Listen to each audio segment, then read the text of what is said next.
여기가 두 분 집이에요. 곧 편해지실 거예요. 아들 며느리는 뒤도 안 돌아보고 차에 올라탔습니다.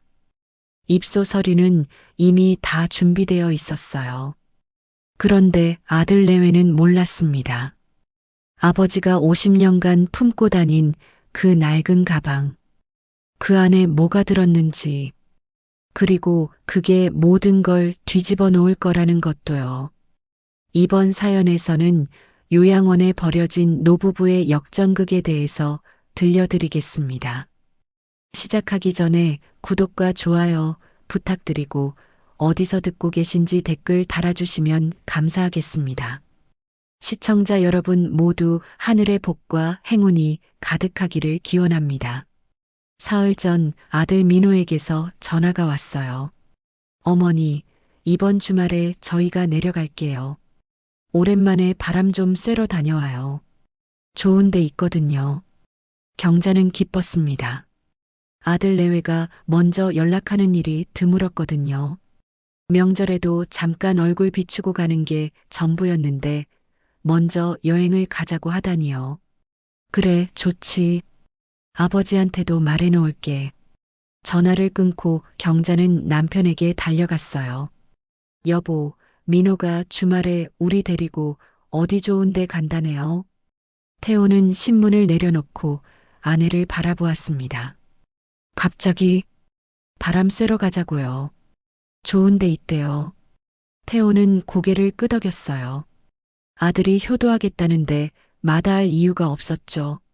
그렇게 기다리던 주말이 왔습니다. 겨울비와 눈발이 섞여 내리는 늦은 오후였어요. 경자는 아침부터 부산하게 움직였습니다. 작은 보온병에 따뜻한 둥글레차를 담았어요. 15년 전 남편이 퇴직 기념으로 사다 준 보온병이었죠. 녹이 슬고 페인트가 벗겨졌지만 경자는 늘 이걸 들고 다녔습니다. 서랍에서 낡은 수첩도 꺼냈어요. 전화번호와 메모가 빼곡히 적힌 수첩이었습니다. 혹시 모르니까요. 어디 좋은 데 가면 적어둘 게 있을지도 모르잖아요. 옷장을 열어 손뜨개 목도리도 확인했습니다. 한 달 전부터 틈틈이 떠서 거의 완성한 것이었어요. 손녀 다윤이에게 크리스마스 선물로 주려고 했죠. 오늘 혹시 다윤이도 오면 주려고 했는데 아들이 다윤이 얘기는 안 했습니다. 경자는 목도리를 다시 옷장에 넣어두었어요. 다음에 주면 되니까요. 태호도 외출 준비를 했습니다. 78이었지만 허리도 꼿꼿하고 걸음도 빨랐어요. 동네 경로당까지 왕복 40분을 매일 걸어 다니는 사람이었죠. 양복은 아니어도 깔끔한 점퍼를 꺼내 입었습니다. 아들 내외 앞에서 초라해 보이기 싫었거든요. 마지막으로 태호는 장롱 깊숙한 곳에서 낡은 가죽 손가방을 꺼냈어요. 검은색 가죽에 금박이 벗겨진 오래된 물건이었습니다. 50년 넘게 간직해온 가방이었죠. 태호는 그 안에 든 것들을 확인하고 지퍼를 닫았습니다. 경자가 물었어요. 여보, 바람 쐬러 가는 건데 그 가방은 왜 가져가요? 그냥 습관이야. 태호는 그렇게만 대답했습니다. 오후 3시 현관 초인종이 울렸어요. 문을 열자 아들 민호와 며느리 유진이 서 있었습니다. 민호는 검은색 코트에 깔끔하게 빗어넘긴 머리, 유진은 베이지색 캐시미어 코트에 명품 가방을 들고 있었어요.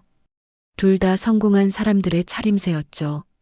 어머니, 아버지, 준비되셨어요? 유진이 웃으며 말했습니다. 하지만 현관 안으로 들어오지는 않았어요. 신발도 벗지 않고 문 앞에 서 있었죠. 그래, 다 됐다. 어디로 가는 거니? 경자가 물었습니다. 가시면 알아요. 좋은 데예요. 민호가 대답했어요. 부모님 얼굴을 제대로 쳐다보지 않았습니다. 자꾸 시계만 보았죠. 경자는 작은 가방을 들고 현관을 나섰어요. 태호도 낡은 가죽 손가방을 들고 뒤따랐습니다. 문을 닫기 전 경자는 한 번 더 거실을 돌아보았어요. 햇살이 잘 드는 남양 거실, 손녀와 숨바꼭질하던 소파, 명절마다 온 가족이 둘러앉던 식탁. 어머니, 빨리요. 비 더 오기 전에 가야죠. 유진의 목소리에 경자는 고개를 돌렸습니다. 그리고 문을 닫았어요. 차는 검은색 대형 승용차였습니다. 민호가 운전석에, 유진이 조수석에 앉았어요. 노부부는 뒷좌석에 나란히 앉았죠. 차가 출발했습니다. 와이퍼가 규칙적으로 움직이는 소리만 차 안에 가득했어요. 30분이 지났습니다. 경자는 창밖을 바라보았어요. 풍경이 점점 낯설어졌습니다. 번화가를 지나 외곽으로, 외곽을 지나 더 한적한 곳으로. 민호야, 어디로 가는 거니? 많이 왔네. 민호는 대답하지 않았어요. 백미러로 어머니를 잠깐 보고는 다시 앞을 보았습니다. 유진이 대신 말했죠. 거의 다 왔어요, 어머니. 조금만 더 가시면 돼요. 1시간이 지났습니다.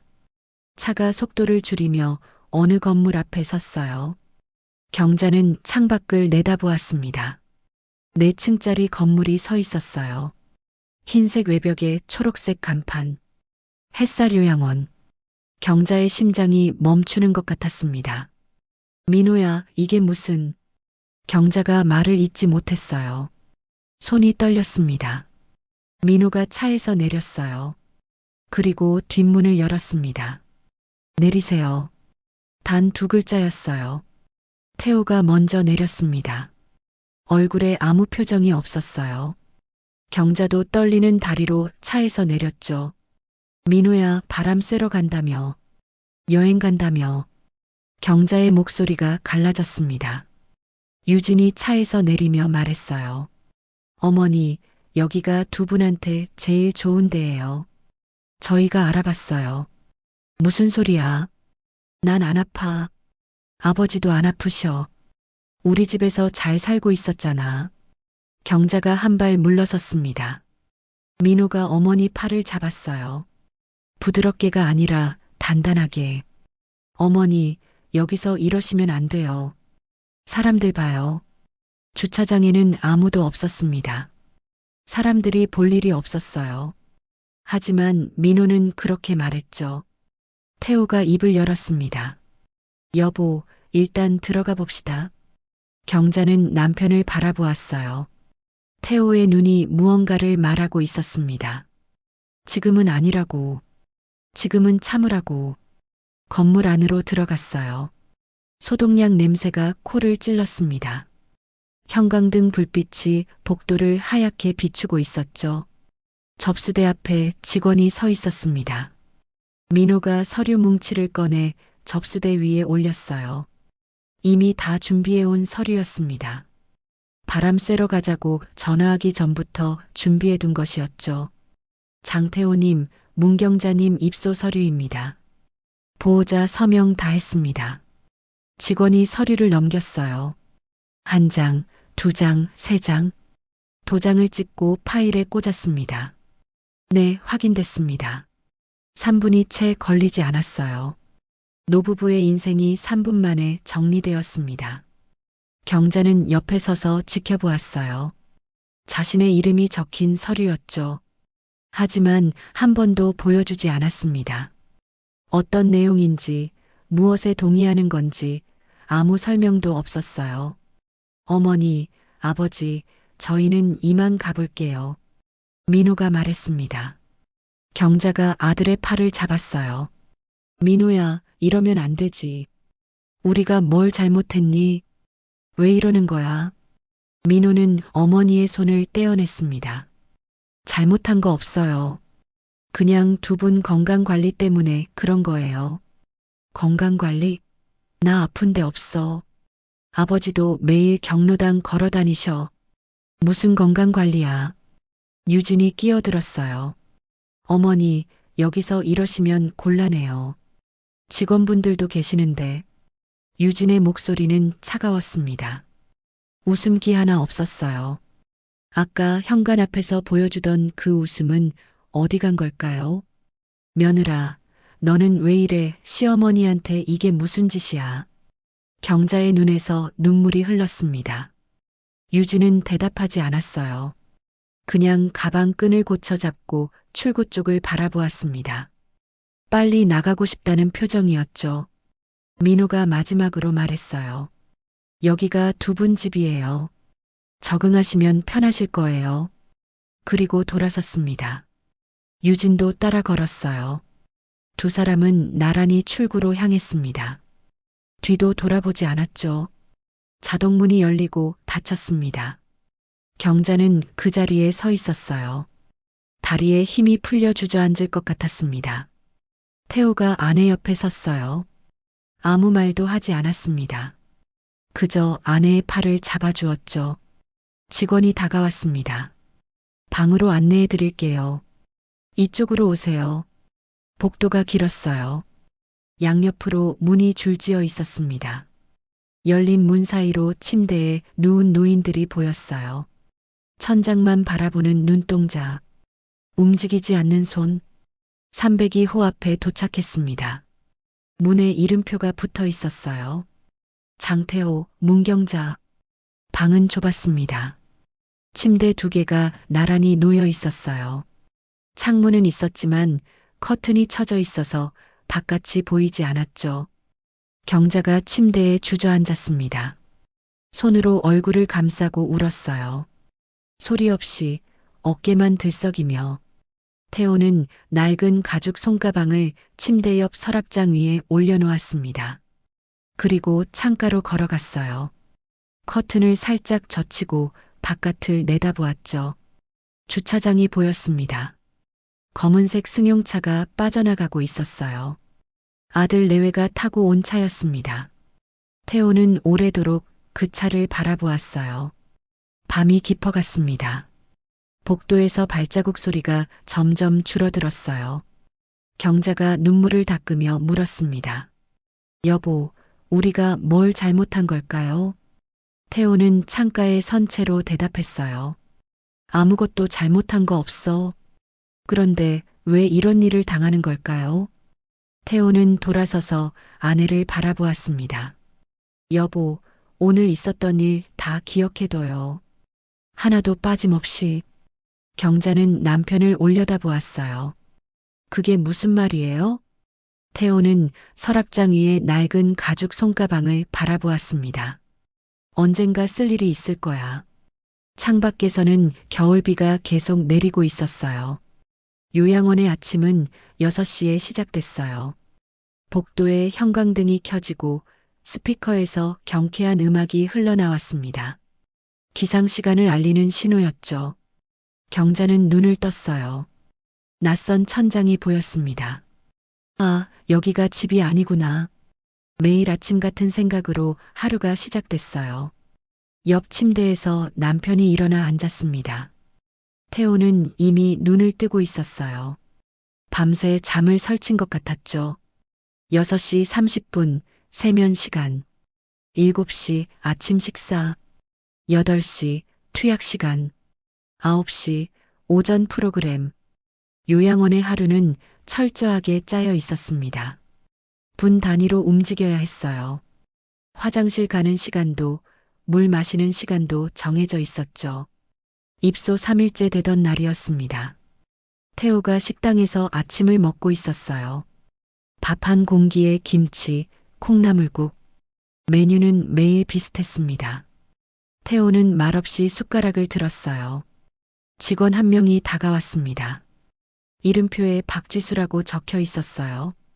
26쯤 되어 보이는 젊은 여자였죠. 어르신, 밥 맛있어요? 태호는 고개만 끄덕였습니다. 어르신은 맨날 말이 없으시네.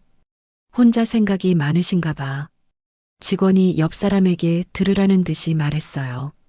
그리고 서류판을 꺼내 뭔가를 적었습니다. 태호는 그 모습을 보았어요. 서류에 뭐라고 적는 건지 궁금했지만 물어보지 않았습니다. 며칠 뒤 경자가 사무실 앞을 지나가다 우연히 들었어요. 직원들이 이야기하는 소리였죠. 302호 할아버지요? 그분 말을 안 해서 의사 표현 없는 노인으로 분류됐어요. 아, 그분. 뭐 물어봐도 고개만 끄덕이잖아. 보호자분이 전화해서 특별히 신경 써달라고 했는데 솔직히 뭘 어떻게 해요? 말을 안 하시는데. 경자는 발걸음을 멈췄어요. 심장이 쿵 내려앉았습니다.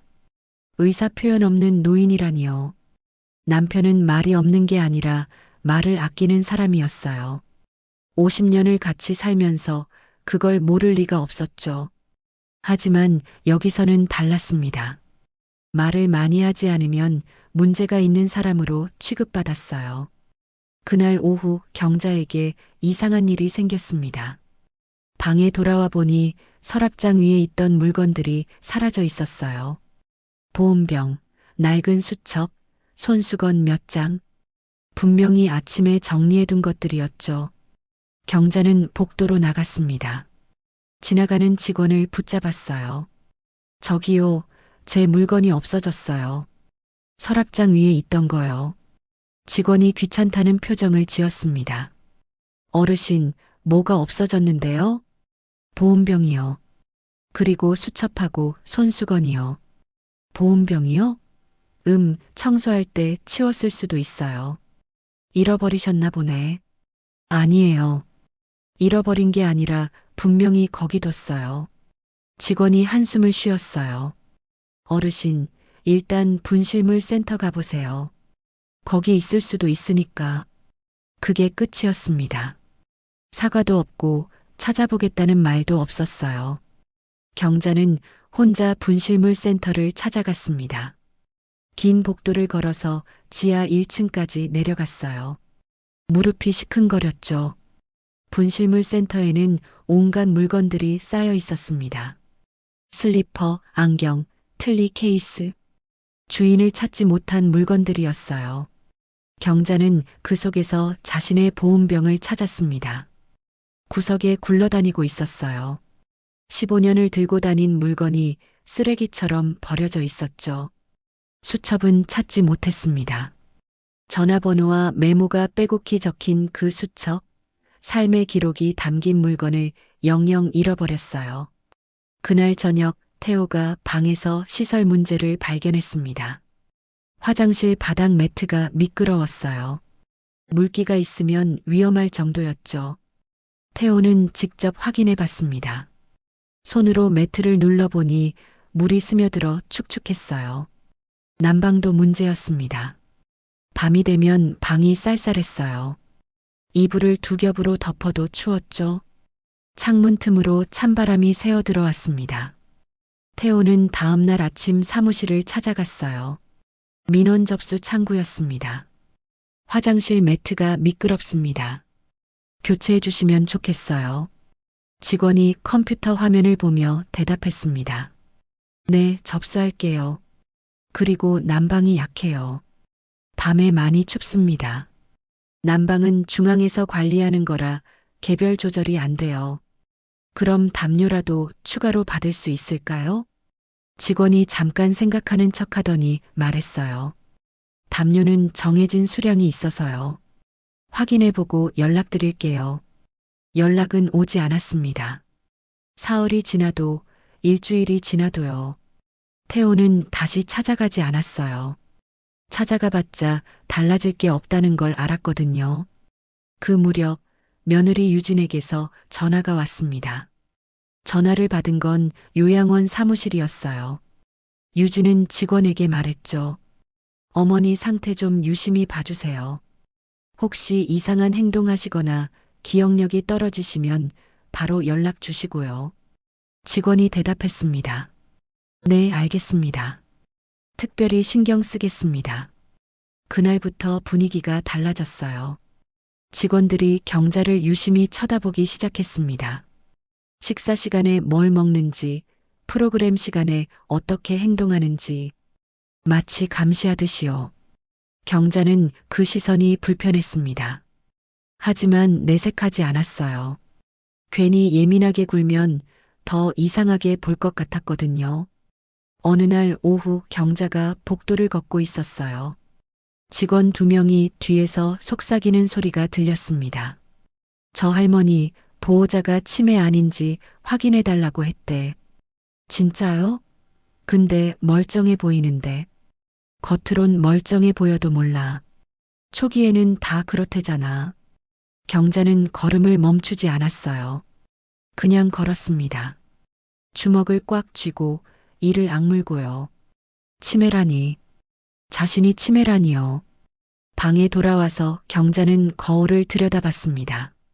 주름진 얼굴, 흰머리, 처진 눈꺼풀. 나이 든 건 맞았어요. 하지만 정신은 멀쩡했습니다. 어제 뭘 먹었는지도 기억하고 손녀 생일이 몇 월 며칠인지도 알고 있었죠. 그런데 왜 자꾸 이상한 사람 취급을 하는 걸까요? 그날 밤 태호가 침대에 누워 천장을 바라보고 있었어요. 경자가 옆에서 물었습니다. 여보, 우리 여기 얼마나 있어야 하는 걸까요? 태호는 대답하지 않았어요. 한참 뒤에야 입을 열었습니다. 여보, 화내면 지는 거야. 무슨 말이에요? 여기서 소리 지르고 따지면 우리가 이상한 사람 되는 거야. 그러니까 참아요. 경자는 남편의 손을 잡았어요. 차갑고 거친 손이었습니다. 참기만 하면 되는 건가요? 태호가 고개를 돌려 아내를 바라봤습니다. 참으면서 기억해두는 거야. 하나도 빠짐없이. 그때 복도에서 발자국 소리가 들렸어요. 직원이 순찰을 도는 소리였습니다. 발자국 소리가 방문 앞에서 멈췄다가 다시 멀어졌어요. 태호는 침대 옆 서랍장을 바라봤습니다. 낡은 가죽 손가방이 그 위에 놓여 있었어요. 오늘 낮에 직원 한 명이 그 가방을 보더니 말했었죠. 어르신, 이 가방 낡았네요. 휴지통에 버려드릴까요? 태호가 단호하게 대답했습니다. 괜찮습니다. 직원이 다시 물었어요. 근데 뭐가 들었어요? 무거워 보이는데. 개인 물건입니다. 태호의 목소리가 평소보다 낮았어요. 직원은 더 이상 묻지 않고 돌아갔습니다. 그 가방 안에 뭐가 들었는지 아내도 몰랐어요. 태호는 말하지 않았습니다. 아직은 말할 때가 아니었거든요. 창밖으로 겨울바람이 불었습니다. 나뭇가지가 창문을 두드리는 소리가 들렸어요. 경자가 눈을 감았습니다. 내일도 6시에 일어나야 했어요. 내일도 똑같은 하루가 시작될 거였죠. 하지만 경자는 알고 있었습니다. 이곳에서 보내는 하루하루가 언젠가 증거가 될 거라는 것을요. 남편이 그렇게 말했으니까요. 참으면서 기억해 두라고요. 입소 2주째 되던 날 경자에게 통보가 내려왔습니다. 문경자 어르신, 내일 오전 10시에 인지 검사 있으세요. 직원이 종이 한 장을 내밀었어요.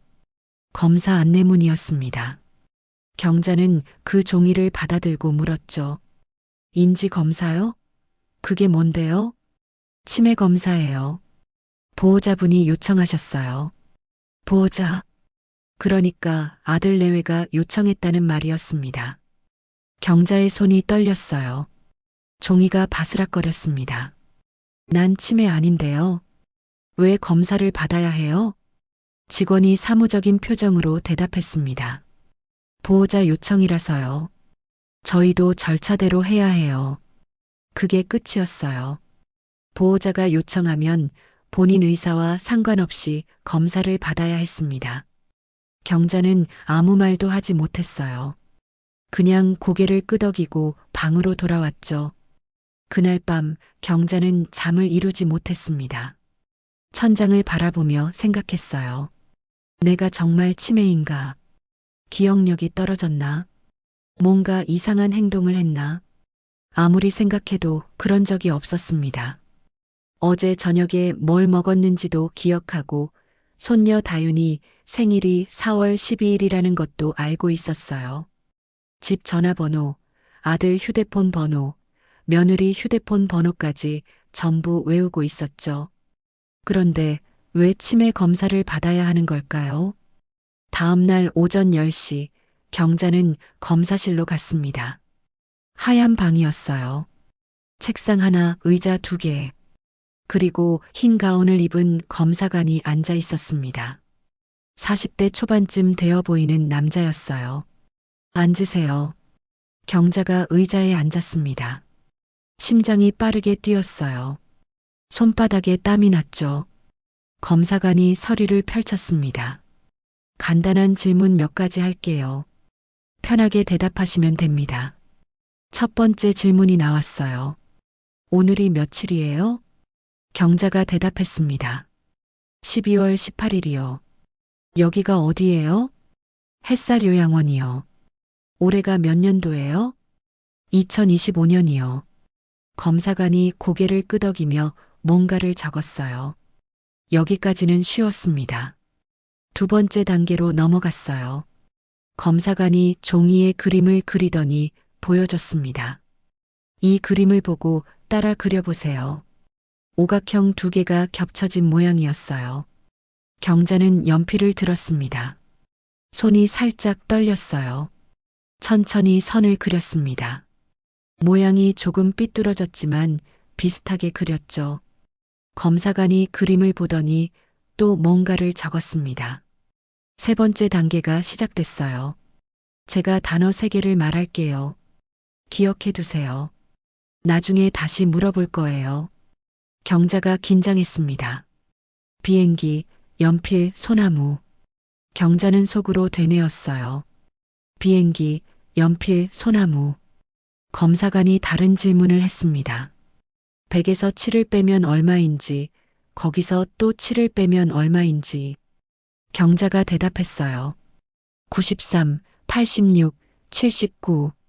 그러다 갑자기 질문이 바뀌었습니다. 아까 제가 말한 단어 3개가 뭐였죠? 경자는 잠깐 멈췄어요. 머릿속이 하얘졌습니다. 분명히 기억하고 있었는데 갑자기 물으니까 헷갈렸어요. 비행기요, 그리고 경자가 말을 더듬었습니다. 얼굴이 빨개졌어요. 연필이요. 그리고 마지막 단어가 생각나지 않았습니다. 소나무였는데 그 순간에는 떠오르지 않았어요. 소나무요. 겨우 대답했습니다. 하지만 이미 몇 초가 지난 뒤였죠. 검사관이 서류에 뭔가를 길게 적었어요. 경자는 그 모습을 보면서 가슴이 철렁 내려앉았습니다. 검사가 끝난 뒤 경자는 복도에 서 있었습니다. 다리가 후들거렸어요. 등에 식은땀이 흘렀죠. 검사를 잘 본 건지 못 본 건지 알 수 없었습니다. 하지만 한 가지는 확실했어요. 그 검사실에서 경자는 한 번도 느껴보지 못한 수치심을 느꼈습니다. 마치 범죄자가 된 기분이었어요. 자신이 정상이라는 걸 증명해야 하는 상황. 그게 얼마나 모욕적인지 겪어보지 않은 사람은 모를 거예요. 며칠 뒤 사건이 터졌습니다. 점심시간이었어요. 식당에서 다른 입소자 할머니 한 분이 넘어졌습니다. 국그릇이 깨지고 국물이 바닥에 쏟아졌죠. 직원들이 달려왔어요. 그런데 이상한 일이 벌어졌습니다. 문경자 어르신이 밀었어요. 누군가가 소리쳤습니다. 경자는 그 순간 얼어붙었어요. 자신은 그 할머니 근처에도 가지 않았거든요. 반대편 테이블에서 밥을 먹고 있었습니다. 아니에요. 난 안 밀었어요. 경자가 말했습니다. 하지만 아무도 듣지 않았어요. 직원 한 명이 다가왔습니다. 어르신, 일단 방으로 가세요. 잠깐 쉬셔야겠어요. 난 안 밀었다니까요. 저기서 밥 먹고 있었어요. 경자의 목소리가 높아졌습니다. 하지만 직원은 경자의 팔을 잡고 식당 밖으로 데려갔어요. 식당에 남아있던 사람들이 경자를 쳐다봤습니다. 수군거리는 소리가 들렸어요. 저 할머니 치매래. 그러니까 저러는 거지. 경자의 귀에 그 말이 들렸습니다. 얼굴이 화끈거렸어요. 눈물이 나올 것 같았지만 경자는 참았습니다. 방에 돌아와서야 경자는 울었어요. 소리 없이 어깨만 들썩이면서요. 그때 문이 열리고 남편이 들어왔습니다. 태호는 아내의 모습을 보고 옆에 앉았어요. 아무 말도 하지 않았습니다. 그저 아내의 등을 쓰다듬어 줬죠. 한참 뒤에 경자가 입을 열었습니다. 여보, 나 치매 아니에요. 진짜 아니에요. 태호가 고개를 끄덕였어요. 알아. 당신이 치매일 리가 없어. 그런데 왜 다들 날 그렇게 봐요? 내가 뭘 잘못했다고. 태호는 대답하지 않았습니다. 대신 창밖을 바라보았어요. 해가 지고 있었습니다. 그날 저녁 같은 방을 쓰는 최은실 할머니가 경자에게 말했습니다. 은실은 입소한 지 3년이 넘은 사람이었어요. 요양원 사정을 누구보다 잘 알았죠. 경자 씨, 여기선 화내면 지는 거야. 경자가 물었습니다. 그게 무슨 말이에요? 화내면 문제 있는 사람으로 찍혀. 그러면 끝이야. 뭘 해도 문제 있는 사람으로 보거든. 은실의 목소리는 담담했어요. 오랜 경험에서 나온 말 같았습니다. 그럼 억울해도 참으라는 거예요? 참고, 버티고, 기다리는 거야. 그게 여기서 사는 법이야. 경자는 아무 말도 하지 못했어요. 다음 날 오후 며느리 유진이 면회를 왔습니다. 접견실에서 시어머니를 마주한 유진은 환하게 웃었어요. 마치 아무 일도 없었다는 듯이요. 어머님 건강하시죠? 여기 생활은 어떠세요? 경자는 며느리를 바라봤습니다. 뭐라고 대답해야 할지 몰랐어요. 유진이 계속 말했습니다. 어머님, 인지 검사 결과 나왔다면서요? 직원분한테 들었어요. 경자의 가슴이 쿵 내려앉았습니다. 결과? 무슨 결과? 아직 정확한 건 아닌데 관찰이 필요하대요. 그래서 제가 부탁드렸어요. 어머님 좀 잘 봐달라고. 유진의 말투는 친절했어요. 하지만 그 말 속에 담긴 의미는 친절하지 않았습니다. 관찰이 필요하다. 그 말은 곧 치매가 의심된다는 뜻이었죠. 며느라, 나는 치매 아니야. 경자가 단호하게 말했습니다. 유진이 웃었어요. 그 웃음이 경자에게는 비웃음처럼 느껴졌습니다. 어머님, 저희가 다 어머님 걱정해서 그러는 거예요. 나쁘게 생각하지 마세요. 며느리는 30분 만에 일어섰습니다. 바쁜 일이 있다면서요. 어머님, 다음에 또 올게요. 건강하세요. 그리고 가버렸어요. 경자는 빈 접견실에 혼자 앉아 있었습니다. 창밖으로 겨울 해가 지고 있었어요. 방으로 돌아온 경자는 화장실로 갔습니다. 거울 앞에 섰어요. 주름진 얼굴이 보였습니다. 경자는 거울 속 자신에게 말했어요. 난 멀쩡해. 목소리가 떨렸지만 경자는 다시 한번 말했습니다. 난 멀쩡하다고. 그때 화장실 문 밖에서 남편의 목소리가 들렸어요. 여보, 괜찮아? 경자는 눈물을 훔치고 문을 열었습니다. 응, 괜찮아요. 괜찮지 않았어요. 하지만 그렇게 대답할 수밖에 없었습니다. 이곳에서는 억울해도 참아야 했고 분해도 웃어야 했으니까요. 같은 시각 서울 강남의 고층 빌딩에서는 전혀 다른 세상이 펼쳐지고 있었습니다. 민호가 다니는 회사는 대기업 계열사였어요. 이번 달 말에 창립 30주년 기념식이 예정되어 있었죠. 회사 전체가 들썩거렸습니다. 기념식 준비 회의가 열렸어요. 회의실에는 임원진 12명이 모여 있었습니다. 민호도 그중 한 명이었죠. 이번 행사는 회장님께서 직접 참석하십니다. 실수 없이 진행해야 합니다. 본부장이 말했어요. 회의실 분위기가 팽팽하게 긴장됐습니다. 장 전무님, 귀빈 접대 쪽은 준비 잘 되고 있죠? 민호가 고개를 끄덕였어요. 네, 문제 없습니다. 목소리는 자신감이 있었지만 속으로는 불안했습니다. 요양원에 부모님을 보낸 뒤로 마음 한구석이 계속 불편했거든요. 회의가 끝나고 민호는 복도로 나왔습니다. 휴대폰을 꺼내 아내에게 전화했어요. 여보, 나야. 요양원 쪽 문제 없지? 유진의 목소리가 들렸습니다. 걱정 마. 내가 다 관리하고 있어. 혹시 부모님이 밖에 연락하거나 그런 건 없고? 없어. 면회도 제안해달라고 해놨어. 당분간 외부 접촉 최소화하는 게 좋을 것 같아서. 민호는 잠시 말이 없었어요. 그래, 알았어. 이번 행사만 잘 넘기면 돼. 전화를 끊고 민호는 창밖을 바라봤습니다.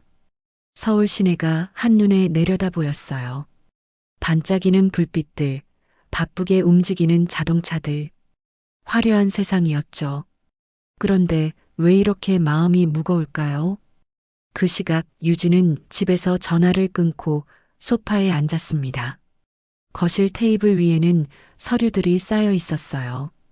요양원 관련 서류, 면회 제안 요청서, 의료기록 동의서, 유진이 직접 챙긴 것들이었죠.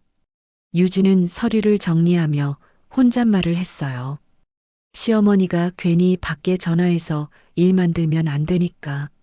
손녀 다윤이가 방에서 나왔습니다. 11살짜리 아이였어요. 엄마, 할머니 언제 와요? 유진이 고개를 돌렸습니다. 할머니? 할머니는 좋은 데 가셨어. 당분간 못 와. 좋은 데가 어디예요? 나도 가고 싶은데. 거긴 어린이는 못 가.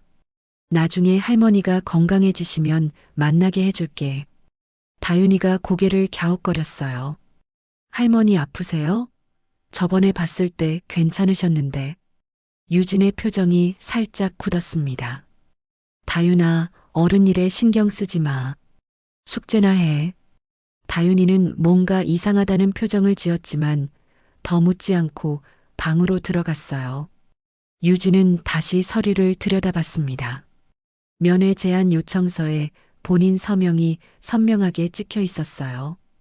같은 날 오후 요양원에서는 전혀 다른 하루가 흘러가고 있었습니다. 경자는 1층 프로그램실에 앉아 있었어요. 오늘은 종이접기 시간이었습니다. 직원이 앞에서 학을 접는 방법을 설명하고 있었죠. 자, 이렇게 반으로 접고요.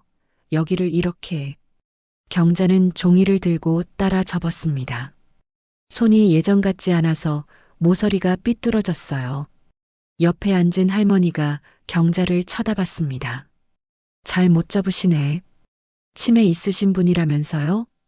경자는 손을 멈췄어요. 가슴이 뜨끔했습니다. 전 치매 아니에요. 아, 그래요? 직원들이 그러던데. 경자는 아무 말도 하지 못했습니다. 종이약을 내려놓고 창밖을 바라봤어요. 회색 하늘이 보였습니다. 언제 해가 났는지 기억도 나지 않았어요. 프로그램이 끝나고 경자는 방으로 돌아왔습니다. 침대에 앉아 멍하니 있었어요. 그때 직원이 문을 두드렸습니다. 장태호 어르신, 우편물 왔어요. 태호가 문을 열었습니다.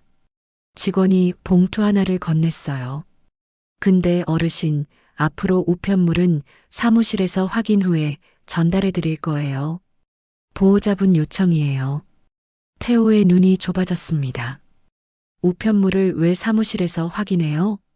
보호자분이 어르신들 혼란 방지 차원에서 요청하셨어요. 태호는 봉투를 받아들었어요. 손에 힘이 들어갔습니다. 혼란 방지라니.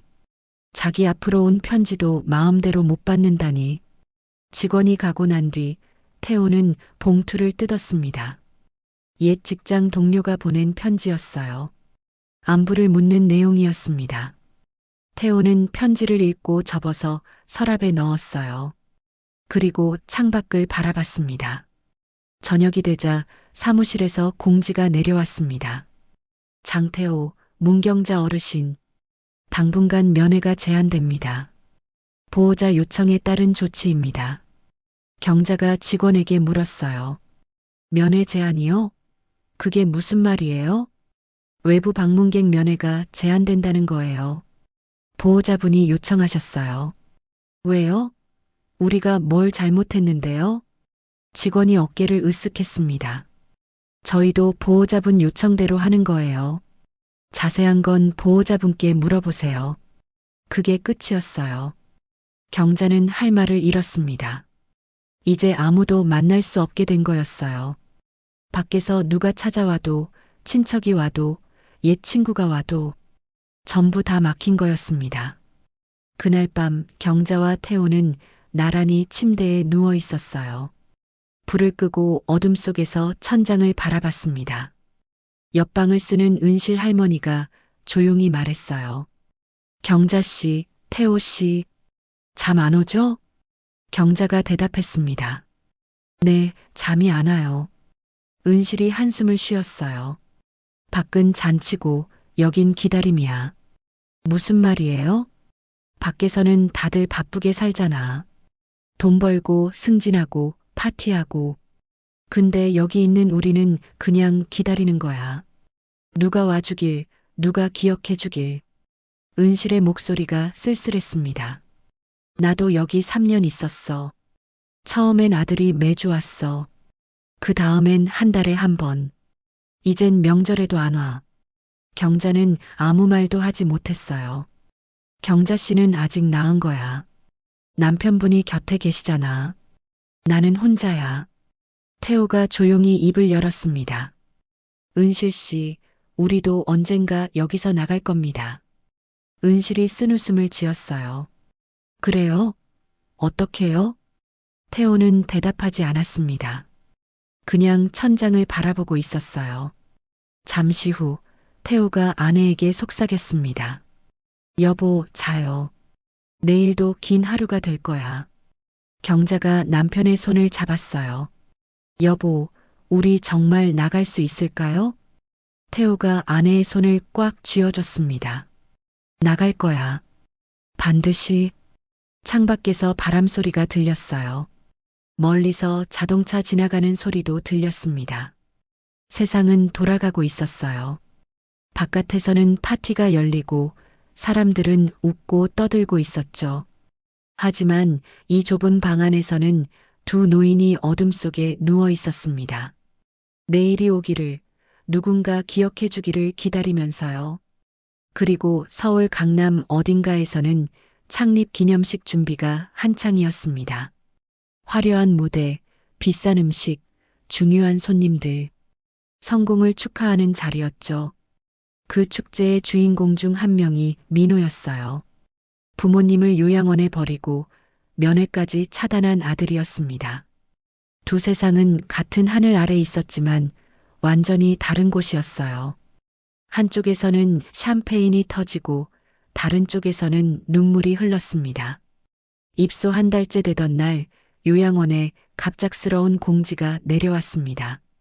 다음 주에 외부 점검이 있습니다. 모든 직원은 시설 정리와 서류 점검에 만전을 기해주세요. 복도 게시판에 공지문이 붙자마자 요양원 분위기가 확 달라졌어요. 직원들이 부산하게 뛰어다녔습니다. 복도 바닥은 거울처럼 닦이고 화장실 휴지도 새 것으로 바뀌었죠. 그런데 더 놀라운 건 직원들의 태도였어요. 어르신, 불편한 거 없으세요? 식사는 입에 맞으세요? 반찬 더 드릴까요? 경자는 어이가 없었습니다. 한 달 동안 말 한마디 안 걸던 사람들이 갑자기 친절을 베풀었거든요. 점검 때문에 저러는 거구나. 경자는 쓴웃음을 지었어요. 진짜 우리가 불편한지 궁금한 게 아니잖아. 윗사람 눈에 좋게 보이려고 저러는 거잖아. 그날 저녁 태호는 창가에 앉아 멍하니 바깥을 바라보고 있었습니다. 경자가 옆에 앉으며 물었어요. 여보, 무슨 생각해요? 태호가 한참 만에 입을 열었습니다. 옛날 생각이 나서. 옛날이요? 태호의 눈이 먼 곳을 향했어요. 마치 오래전 어느 날로 돌아간 것 같았습니다. 당신도 알잖아. 내가 30년 넘게 공장에서 일했던 거. 경자는 고개를 끄덕였어요. 남편이 얼마나 성실하게 일했는지 새벽같이 나가서 밤늦게 들어오던 모습을 똑똑히 기억하고 있었습니다. 그때 사고가 한 번 났었어. 태호의 목소리가 낮아졌어요. 기계 오작동으로 젊은 직원 한 명이 손을 다쳤는데 회사에서 쉬쉬하면서 덮으려고 했어. 경자는 처음 듣는 이야기였습니다. 당신이 어떻게 했는데요? 난 기록을 남겼어. 태호가 아내를 바라봤어요. 사고 난 날짜, 시간, 장소, 누가 있었는지, 뭐가 문제였는지 다 적어뒀어. 태호의 눈빛이 단단해졌습니다. 현장에선 말이야 소리 지르고 화내는 사람은 금방 잊혀. 근데 기록 남기는 사람은 달라. 그 기록이 언젠가 말을 하거든. 경자는 남편의 손을 잡았어요. 거칠고 굳은 살 박인 손이었습니다. 평생 일만 하며 살아온 손이었죠. 그래서 어떻게 됐어요? 나중에 노동청에서 조사 나왔을 때 내 기록이 결정적인 증거가 됐어. 다친 직원은 제대로 보상받았고 회사는 벌금 맞았고. 태호가 서랍장 위에 낡은 가죽 손가방을 바라봤습니다. 그때부터 버릇이 됐어. 중요한 건 다 기록해두는 거. 경자는 그제야 이해했어요. 남편이 왜 그 낡아빠진 가방을 꼭 들고 왔는지를요. 그 안에 뭐가 들었는지 묻지 않았던 이유도요. 다음 날 오후 요양원에 낯선 사람이 나타났습니다. 50대 초반의 남자였어요. 납품업자 조끼를 입고 무거운 박스를 끌고 있었습니다. 직원들은 거들떠보지도 않았죠. 그냥 짐 나르는 사람이라고 생각했으니까요. 그 남자가 복도를 지나가다 태호와 마주쳤습니다. 두 사람의 눈이 마주쳤어요. 1초, 2초, 짧은 순간이었지만 그 안에 많은 것이 담겨 있었습니다. 납품업자가 먼저 고개를 살짝 숙였어요. 눈가에 주름이 잡히며 희미한 미소가 번졌습니다. 태호도 미세하게 고개를 끄덕였죠. 경자는 그 장면을 봤어요. 여보, 저 사람 아는 사람이에요? 응. 이경우라고. 옛날 공장 동료야. 여기는 왜 온 거예요? 태호는 대답 대신 창밖을 바라봤어요. 하지만 입꼬리가 살짝 올라가 있었습니다. 오랜만에 보는 표정이었어요. 희망 같은 거였죠. 그날 오후 경자는 프로그램실 구석에서 조용히 뭔가를 만들고 있었어요. 털실로 작은 토끼 인형을 뜨고 있었습니다. 손녀 다윤이가 토끼를 좋아했거든요. 만나면 주려고 틈틈이 만들던 거였어요. 얼굴을 어떻게 만들지, 귀는 얼마나 길게 할지. 다윤이 웃는 얼굴을 떠올리며 한 코 한 코 정성껏 떴습니다. 그때 직원이 다가왔어요. 어르신, 그거 뭐예요? 손녀한테 줄 선물이에요. 나중에 만나면 주려고요. 경자가 웃으며 대답했습니다. 하지만 직원의 표정은 차가웠어요. 어르신, 죄송한데 개인 물품 제작은 프로그램 시간에 안 돼요. 네, 이것도요? 정해진 활동만 하셔야 해요. 규정이에요. 직원이 경자 손에서 털실과 반쯤 완성된 토끼 인형을 가져갔습니다. 경자는 빈손을 내려다봤어요. 손끝에 아직 털실의 감촉이 남아 있었습니다. 다윤이가 좋아할 거라고 생각했는데, 할머니가 만들었다고 하면 기뻐할 거라고 생각했는데, 그것마저 안 된다니요.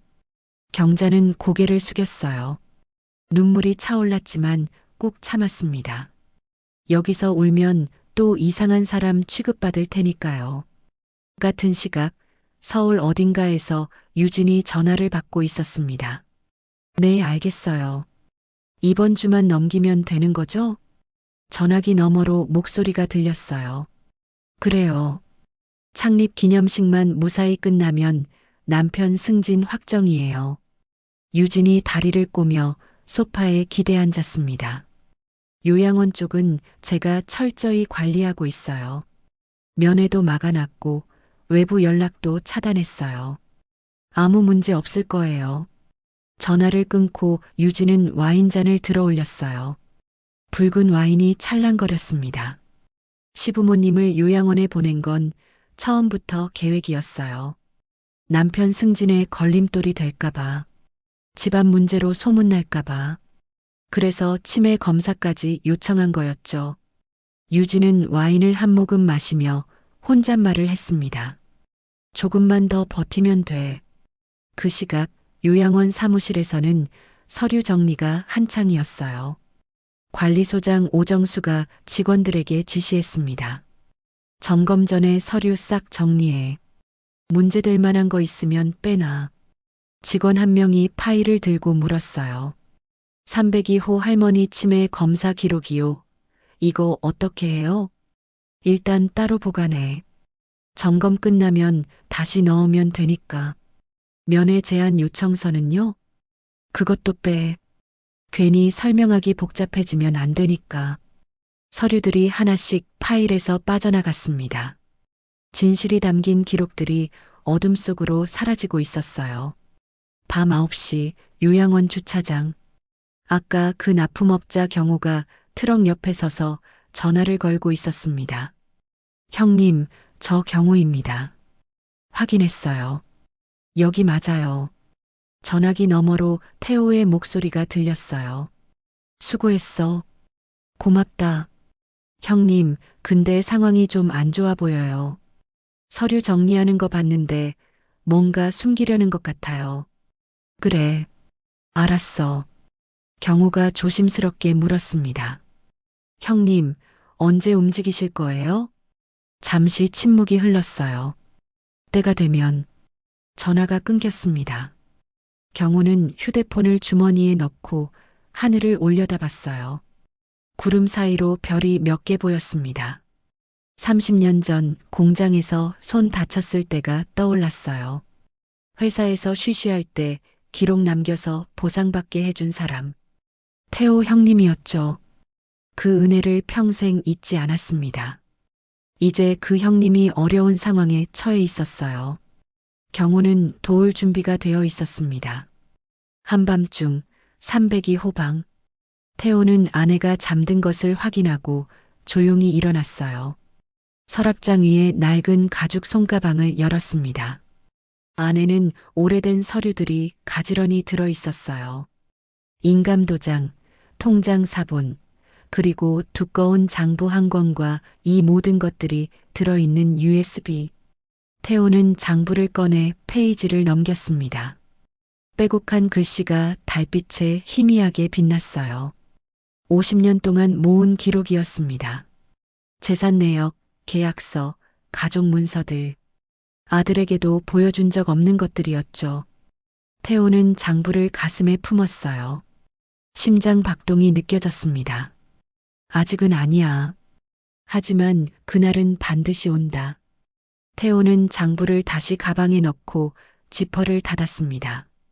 창밖에서 바람 소리가 들렸어요. 나뭇가지가 흔들리는 소리. 폭풍이 오기 전에 고요함 같았습니다. 곧 모든 게 바뀔 거였어요. 태호는 그걸 알고 있었습니다. 회사 창립 기념식 전날 밤이었습니다. 서울 강남의 호텔에서는 마지막 리허설이 한창이었어요. 무대 조명이 번쩍이고 직원들이 분주하게 뛰어다녔죠. 민호는 양복을 빳빳하게 차려입고 무대를 점검하고 있었습니다. 내일이면 승진이 확정된다. 민호는 만족스러운 표정을 지었어요. 바로 그 시각 경호는 구청 민원실 앞에 서 있었습니다. 며칠 전 요양원에서 본 것들이 머릿속을 떠나지 않았어요. 직원들이 서류를 빼돌리는 장면, 노인들의 지친 얼굴, 그리고 30년 전 자신을 도와준 태호 형님의 모습. 경호는 결심했습니다. 손에 들린 봉투 안에는 자신이 목격한 내용을 정리한 진술서가 들어 있었어요. 요양원 납품업자로 드나들며 본 것들, 서류 정리하던 장면, 직원들 대화까지 전부 적었죠. 민원 접수 창구 직원이 물었습니다. 무슨 민원이세요? 요양원 노인 학대 및 불법 격리 의혹 신고요. 경호의 목소리는 단단했어요. 직원이 서류를 받아들었습니다. 접수되면 관할 기관에서 연락할 거예요. 경호는 고개를 숙이고 민원실을 나왔어요. 이제 주사위는 던져졌습니다. 같은 날 또 다른 곳에서도 움직임이 있었어요. 요양원 직원 중 한 명이 익명으로 노인 보호 전문기관에 제보를 넣었습니다. 양심에 찔렸던 거예요. 치매도 아닌 사람을 치매 환자로 기록하고 보호자 요청이라며 면회를 막은 일들. 더는 눈 감고 있을 수 없었죠. 두 건의 신고가 같은 날 접수됐습니다. 우연이 아니었어요. 진실은 언젠가 터지게 되어 있었던 거죠. 이틀 뒤 밤 10시 요양원 주차장에 승합차 2대가 들어섰어요. 헤드라이트가 어둠을 가르며 건물 앞에 멈췄습니다. 구청 복지과 감사팀과 경찰이었습니다. 신고 내용을 확인하러 온 거였어요. 야간 당직 직원이 황급히 뛰어나왔습니다. 저기요. 무슨 일이세요?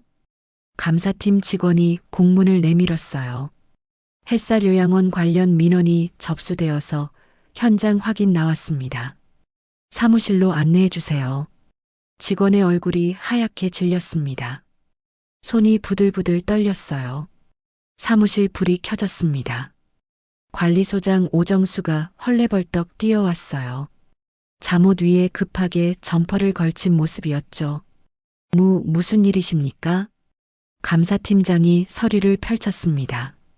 민원 내용 확인하겠습니다. 입소자 장태호, 문경자님 관련 서류 전부 가져오세요. 오정수의 얼굴이 굳었어요. 며칠 전 따로 빼놓은 서류들이 떠올랐습니다. 어떻게 해야 하지? 머릿속이 하얘졌어요. 빨리요. 감사팀장의 목소리가 날카로웠습니다. 오정수는 어쩔 수 없이 캐비닛을 열었어요. 그런데 감사팀장이 말했습니다. 거기 말고요. 따로 보관하신 서류도 가져오세요. 오정수가 움찔했어요. 따로요? 무슨 말씀이신지. 신고 내용에 서류 은닉 정황도 있어요. 안 가져오시면 수색 들어갑니다. 오정수는 더 버틸 수 없었습니다. 결국 책상 서랍에서 숨겨둔 파일을 꺼냈어요. 면회 제안 요청서, 치매 검사 기록, 보호자 통화 내역이 담긴 서류들이었죠. 감사팀장이 서류를 훑어보았습니다. 면회 제안 요청이 보호자한테서 왔네요. 정유진 씨, 입소자 며느리 맞죠? 네, 맞습니다. 근거가 뭐예요? 왜 면회를 막았습니까? 오정수가 더듬거렸어요. 보호자분이 입소자분들 혼란 방지 차원에서 요청하셔서 입소자 본인한테 동의받았어요? 그건 감사팀장이 고개를 저었습니다. 입소자 동의 없이 외부 접촉 차단하면 안 되는 거 아시죠? 경찰이 끼어들었어요. 통화 기록 보니까 외부 접촉 최소화하라는 지시 정황이 있던데요. 이것도 보호자 요청이었습니까? 오정수는 고개를 숙였습니다. 더 변명할 말이 없었어요. 그때 사무실 문이 열렸습니다. 태호와 경자가 들어섰어요. 복도의 소란에 잠을 깬 거였죠. 태호는 낡은 가죽 손가방을 들고 있었습니다. 감사팀장이 두 사람을 바라봤어요. 장태호님, 문경자님 맞으시죠? 몇 가지 확인하고 싶은 게 있어요. 태호가 고개를 끄덕이며 의자에 앉았습니다. 경자도 옆에 앉았어요. 이 요양원에 오신 게 본인 의사였습니까? 태호가 천천히 입을 열었어요. 아들이 바람 쐬러 가자고 했습니다. 좋은 데 있다면서요. 차 타고 1시간을 왔는데 도착해보니 여기가 요양원이더군요. 그때 거부 의사를 밝히셨습니까? 아내가 왜 여기냐고 물었습니다. 하지만 아들이 여기가 좋은 데라고 적응하면 편할 거라고만 했어요. 우리 의견은 묻지 않았습니다. 감사팀장이 기록하며 물었어요. 면회 제한된 건 알고 계셨어요? 어느 날 갑자기 통보받았습니다. 당분간 면회가 안 된다고요. 이유도 안 알려줬어요. 그거 동의하셨어요? 태호가 고개를 저었습니다. 동의한 적 없습니다. 우리는 손녀한테 전화 한 통 못했어요. 1달 넘게. 경자가 눈물을 훔치며 말했어요. 다윤이가 보고 싶어서 매일 울었어요. 근데 전화도 못하게 하더라고요. 감사팀장이 고개를 끄덕이며 서류를 넘겼습니다. 문경자님, 치매 검사 받으셨죠? 네. 보호자가 요청했다고 하더라고요. 검사 결과는요? 저한테 안 알려줬어요. 보호자 동의가 있어야 본인한테 알려줄 수 있대요. 감사팀장이 서류를 들여다봤어요. 여기 치매 의심이라고 기록되어 있는데 정식 진단은 안 나왔네요. 저 치매 아니에요. 경자가 단호하게 말했습니다. 감사팀장이 고개를 끄덕였어요. 지금 간단하게 확인해 볼게요. 오늘 며칠이에요? 2025년 12월 29일이요. 여기 주소 아세요? 경기도 용인시 처인구요. 햇살 요양원. 본인 주민등록번호요? 경자가 막힘없이 대답했어요. 가족 이름, 손녀 생일까지 전부 정확하게 말했습니다. 감사팀장이 기록을 마치며 말했어요. 정상 판정입니다. 치매 의심으로 기록한 건 근거가 부족해 보이네요. 경자는 눈물이 왈칵 쏟아졌어요. 한 달 넘게 미친 사람 취급받으며 참아왔던 서름이 터진 거였죠. 태호가 손가방을 열었습니다. 두꺼운 장부와 조그만 도장을 꺼내 테이블 위에 올렸어요. 이건 제가 50년 동안 기록해온 겁니다. 재산 내역, 계약서 원본, 중요한 가족 문서가 다 있어요. 감사팀장이 장부를 받아들었습니다. 그리고 이건 제 인감 도장이에요. 진짜 인감은 제가 직접 보관하고 있었습니다. 아들한테 준 적 없어요. 경찰이 물었어요. 이거 증거로 제출하시겠습니까? 태호가 고개를 끄덕였습니다. 네. 필요하시면 전부 드리겠습니다. 감사팀장이 정리하며 말했어요. 오늘 확인한 내용 기록해서 상부에 보고하겠습니다. 서류는 일단 봉인할게요. 경찰이 덧붙였습니다. 추가 조사 필요하면 연락드릴 거예요. 두 분은 돌아가서 쉬세요. 태호와 경자는 사무실을 나왔어요. 복도를 걸으며 경자가 남편의 손을 꽉 잡았습니다. 여보, 이제 끝난 거예요? 아직 몰라. 하지만 시작은 된 거야. 다음 날 아침 경호가 접수한 민원과 익명 제보 내용이 언론에 흘러갔습니다. 누군가 정보를 흘린 거였어요. 뉴스 헤드라인이 떴습니다. 모 그룹 임원, 부모 요양원 강제 격리 의혹, 치매 조작 및 면회 차단 정황 포착. 서울 강남 호텔에서는 창립 기념식이 정격 취소됐어요. 화려하게 준비한 무대는 텅 비었습니다. 민호는 회사 회의실에 불려갔어요. 임원들의 싸늘한 눈빛이 그를 향했습니다. 장전무, 이게 어떻게 된 겁니까? 민호는 아무 말도 하지 못했어요. 입술만 파르르 떨렸습니다. 유진은 집에서 뉴스를 보고 있었습니다. 손에 들린 커피잔이 바닥에 떨어져 깨졌어요. 어떻게 이런 일이. 유진의 얼굴이 새하얗게 질렸습니다. 완벽하게 막아놨다고 생각했는데 전부 들통난 거였어요. 요양원 302호 방에서 태호와 경자는 창밖을 바라보고 있었습니다. 오랜만에 보는 맑은 아침이었어요. 경자가 남편에게 기대며 말했습니다. 여보, 이제 집에 갈 수 있는 거예요? 태호가 아내의 어깨를 감싸며 대답했어요. 곧, 조금만 더 기다려요. 창밖으로 새가 한 마리 날아갔습니다. 겨울이 끝나가고 있었어요.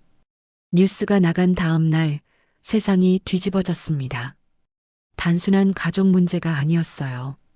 기사 내용이 점점 구체적으로 퍼져나갔거든요.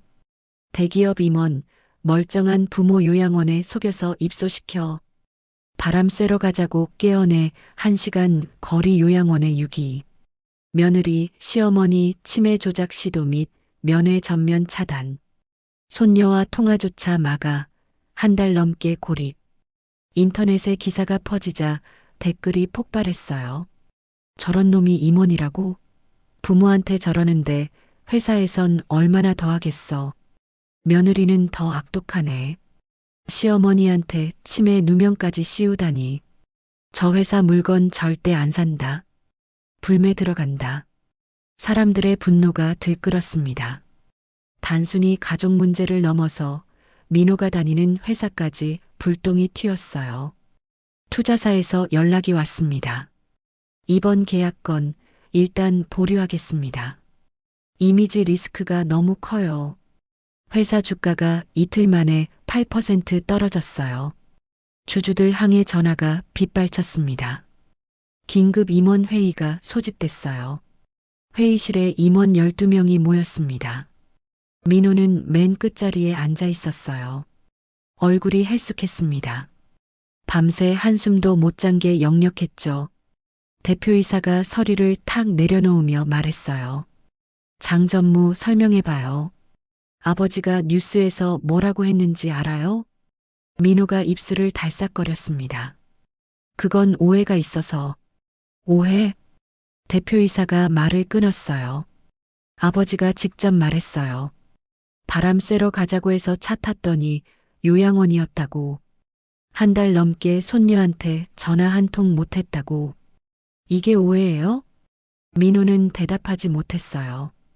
다른 임원이 끼어들었습니다. 장 전무 부인이 시어머니한테 치매 검사시키고 결과도 본인한테 안 알려줬다면서요? 보호자 동의 없으면 본인한테 못 알려준다고? 그건 아내가 어머니 건강 걱정해서 치매 환자로 몰았어요? 멀쩡한 사람을? 회의실이 조용해졌습니다. 민호를 바라보는 눈빛들이 차가웠어요. 대표이사가 한숨을 내쉬며 말했습니다. 장 전무, 일단 직무 정지야. 상황 정리될 때까지 출근하지 마. 민호의 얼굴이 새하얘졌어요. 대표님, 제가 30년을 이 회사에. 그 30년 때문에 이 정도로 끝내는 거야. 안 그랬으면 바로 잘렸어. 민호는 더 할 말이 없었습니다. 고개를 숙인 채 회의실을 나왔어요. 복도에 서서 벽에 기대야 했습니다. 다리에 힘이 풀렸거든요. 30년 다닌 회사였어요. 평사원으로 시작해서 전무까지 올라왔는데 그 모든 게 한순간에 무너지고 있었습니다. 그 시각 유진은 집에서 커튼을 꽉 닫고 있었어요. 아침부터 기자들이 집 앞에 진을 치고 있었거든요. 초인종이 수십 번 울렸습니다. 전화도 쉴 새 없이 왔어요. 정유진 씨, 시어머니한테 왜 그러셨어요? 치매 조작한 거 인정하세요? 남편 승진 때문에 그런 거 맞아요? 유진은 귀를 막고 소파에 웅크렸어요. 손이 떨렸습니다. 심장이 터질 것 같았어요. 변호사한테 전화했습니다. 정 변호사님, 어떡해요? 기자들이 집 앞에. 사모님, 일단 아무 말도 하지 마세요. 뭐라도 말하면 다 기사돼요. 그럼 저희가 이대로 당해야 해요? 변호사가 한숨을 쉬었어요. 솔직히 말씀드릴게요. 상황이 많이 안 좋아요. 시아버님이 증거를 다 갖고 계시거든요. 증거요? 무슨 증거요? 인감도장이랑 50년치 기록이 담긴 장부요. 그게 진짜라면 요양원 입소 서류에 찍힌 인감은 위조일 수 있어요. 유진의 머릿속이 하얘졌습니다. 그건 남편이. 누가 했든 문서 위조는 형사처벌 대상이에요. 사모님도 공모혐의 받으실 수 있어요. 유진은 전화를 끊고 멍하니 앉아 있었어요. 손에서 휴대폰이 떨어졌습니다. 완벽하게 막아놨다고 생각했는데 시아버지가 인감을 따로 갖고 있을 줄은 몰랐어요. 그 낡은 가방 안에 그런 게 들어있었다니. 그날 오후 강도연 변호사 사무실. 강 변호사는 노인 인권소송 전문가였어요. 책상 위에 태호가 제출한 장부 사본과 요양원 서류가 쌓여 있었습니다. 강 변호사가 서류를 넘기며 중얼거렸어요. 입소동의서 서명이 본인 글씨가 아니라 인감도 본인 인감이 아니고 이건 문서 위조네. 전화벨이 울렸습니다. 네, 강도연입니다. 전화기 너머로 여자 목소리가 들렸어요. 요양원에 익명 제보했던 직원이었습니다. 변호사님, 저 증언하고 싶어요. 요양원에서 무슨 일이 있었는지 다 봤거든요. 어떤 걸 보셨는데요? 관리소장이 점검 전에 서류 빼돌리라고 지시한 거요. 면회 제한 요청서랑 치매 검사 기록 따로 숨기라고 했어요. 강 변호사가 펜을 들었습니다. 그거 증언해 주실 수 있어요? 네. 더는 못 참겠어요. 그 할머니 눈물 흘리시는 거 봤거든요. 손녀한테 전화하고 싶다고, 다윤이 보고 싶다고 우시는데 저희가 막았잖아요. 강 변호사가 고개를 끄덕였어요. 만나서 자세히 얘기합시다. 용기 내주셔서 감사해요. 전화를 끊고 강 변호사는 창밖을 바라봤습니다. 이건 단순한 가족 싸움이 아니었어요. 노인 학대, 문서 위조, 불법 감금까지 얽힌 사건이었죠. 그날 저녁 민호와 유진은 거실에 마주 앉아 있었습니다. 분위기가 싸늘했어요. 두 사람 다 지쳐 보였습니다. 민호가 먼저 입을 열었어요. 입소 서류에 아버지 인감 누가 찍었어? 유진이 고개를 들었습니다. 당신이 찍었잖아. 난 인감 없었어. 아버지가 안 주셨거든. 그럼 내가 찍었겠어? 난 인감 본 적도 없어. 두 사람이 서로를 노려봤어요. 민호가 한숨을 쉬었습니다.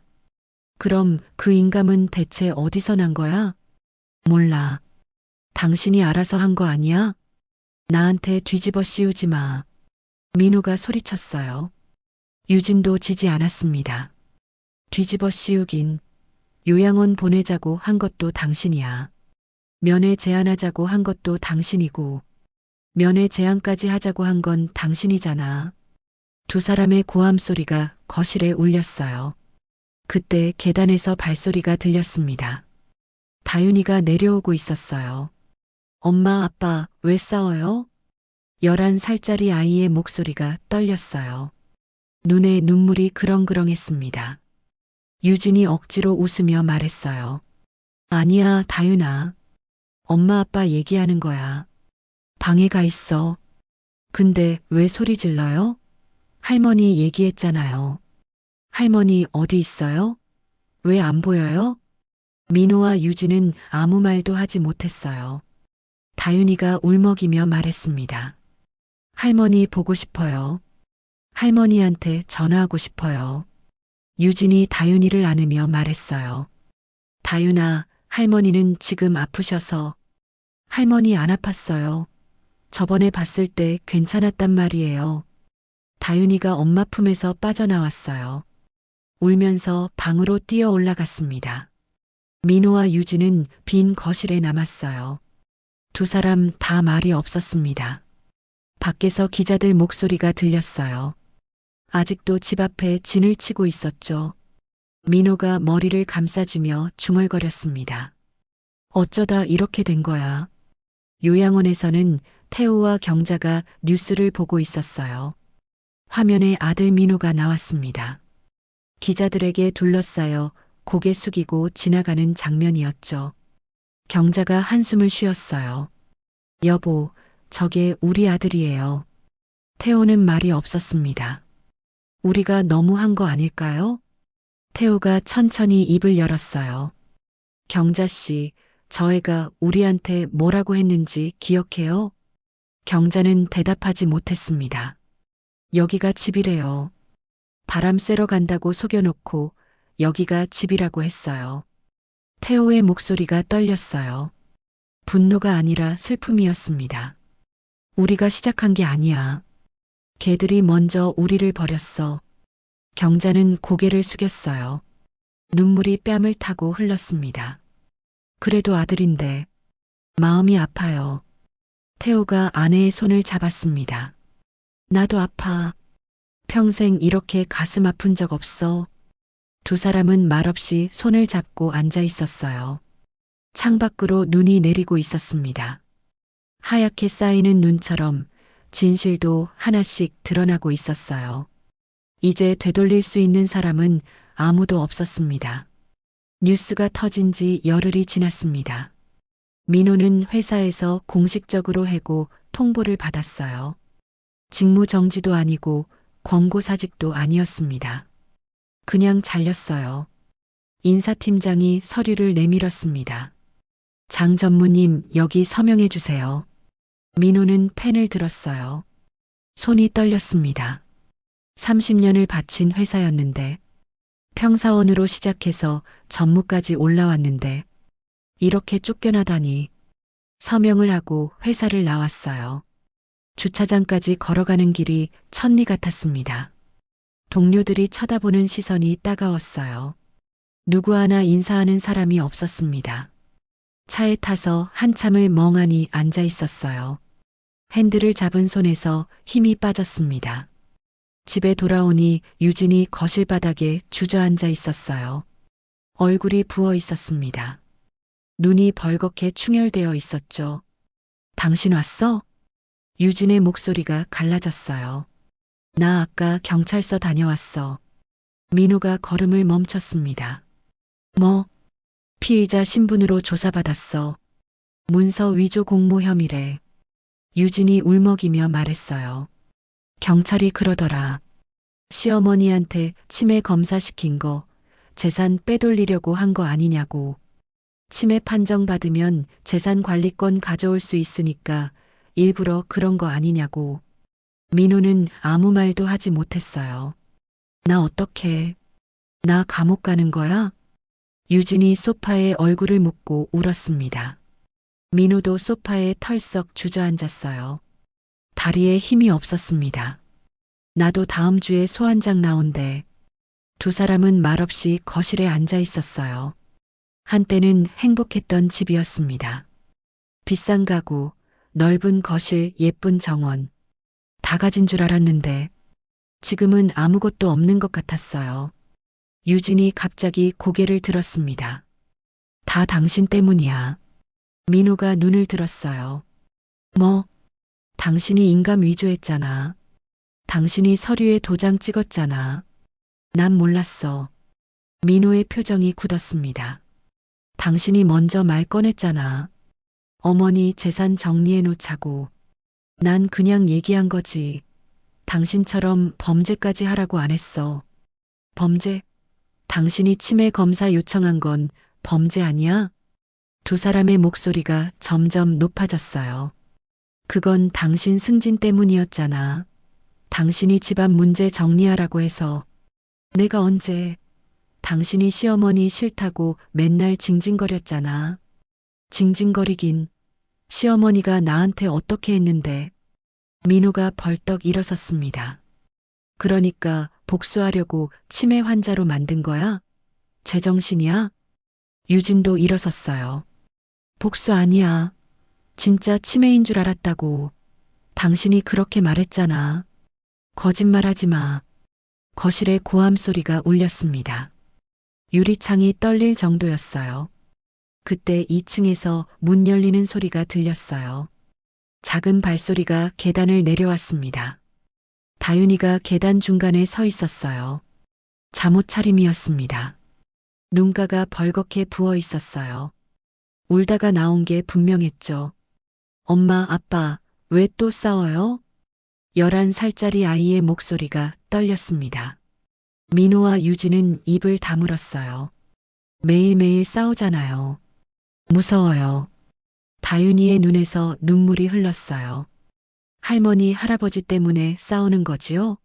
할머니 어디 있어요? 왜 안 보여요? 유진이 억지로 웃으며 다가갔어요. 다윤아, 아니야. 엄마 아빠 얘기하는 거야. 방에 가 있어. 다윤이가 고개를 저었습니다. 거짓말이에요. 다 들렸어요. 할머니한테 나쁜 짓 했다고 그랬잖아요. 유진의 얼굴이 굳었어요. 다윤아, 할머니 보고 싶어요. 할머니한테 전화하고 싶어요. 다윤이가 울음을 터뜨렸어요. 유진이 안으려고 했지만 다윤이가 뿌리쳤습니다. 싫어요. 엄마 싫어요. 다윤이가 울면서 2층으로 뛰어 올라갔어요. 문이 쾅 닫히는 소리가 들렸습니다. 민호와 유진은 빈 거실에 서 있었어요. 아무 말도 하지 못했습니다. 그날 밤 다윤이는 방에서 이불을 뒤집어 쓰고 울었어요. 손에는 작은 휴대폰이 들려 있었습니다. 아빠가 옛날에 사준 폰이었어요. 전화는 안 터지고 와이파이만 되는 거였죠. 다윤이는 그 폰으로 몰래 할머니 번호를 찾았어요. 엄마 휴대폰에서 외워뒀거든요. 떨리는 손으로 전화를 걸었습니다. 신호음이 울렸어요. 한 번, 두 번, 세 번. 여보세요? 할머니 목소리가 들렸습니다. 다윤이는 울음이 터질 것 같았어요. 할머니, 나 다윤이에요. 요양원에서 전화를 받은 경자는 심장이 멈추는 것 같았습니다. 다윤아? 우리 다윤이? 할머니, 보고 싶어요. 할머니 어디 있어요? 경자의 눈에서 눈물이 쏟아졌어요. 할머니 여기 있어. 멀리 있어서 못 갔어. 미안해. 할머니, 언제 와요? 빨리 와요. 곧 갈게. 할머니가 곧 갈게. 다윤이가 울먹이며 말했어요. 할머니, 엄마 아빠가 맨날 싸워요. 무서워요. 나 어떡해요? 경자의 가슴이 찢어지는 것 같았습니다. 다윤아, 괜찮아.